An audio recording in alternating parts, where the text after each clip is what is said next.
Chaque jour, un verset de la Bible, une pensée et une invitation. Plus de power avec Léo. Vous connaissez ces sentiments quand tout change autour de vous, comme si vous étiez dans un tourbillon de nouveautés. Nouveau travail, nouvelle école, nouvelles relations. On dirait que la vie ne peut pas faire l'impasse sur le changement, n'est-ce pas?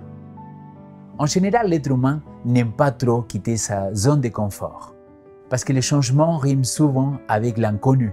Et soyons honnêtes, on n'est pas toujours copain avec l'inconnu. Mais devinez quoi? Jésus avait un style bien à lui pour aborder ce sujet. Le verset du jour se trouve en Marc chapitre 2, verset 22. Et personne n'aimait des vins nouveaux dans des vieilles outres. Sinon, le vin fera éclater les outres. Le vin sera perdu et les outres aussi.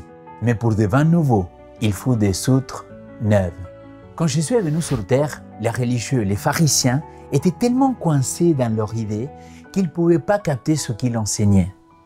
Jésus les a comparés à des vieilles outres, genre des sacs de peau tout secs, incapables de tenir le vin nouveau, c'est-à-dire ces nouveaux enseignements. Peut-être tu te dis, alors en quoi ça me concerne? Imagine ça. Vous avez le cerveau qui tourne en permanence, rempli des idées et des pensées. Vous avez vos propres vérités, en quelque sorte. Puis, vous décidez d'inviter le Saint-Esprit dans votre vie.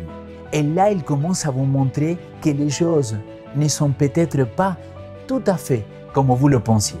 Il vous pousse vers le changement. Bon, soyons honnêtes, ce n'est pas toujours facile.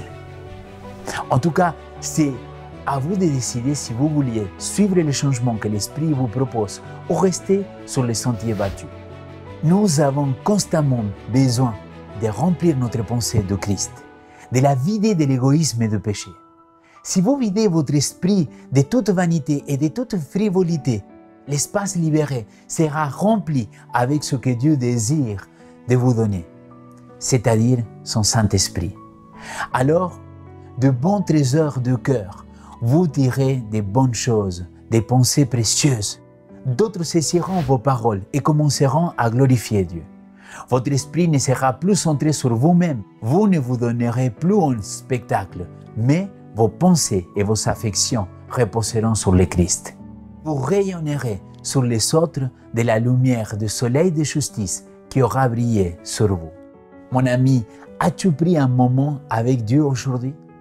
Demande-lui de te donner le Saint-Esprit afin qu'il puisse guider le renouvellement de ton intelligence et te donner la force nécessaire pour effectuer les changements qui te feront grandir.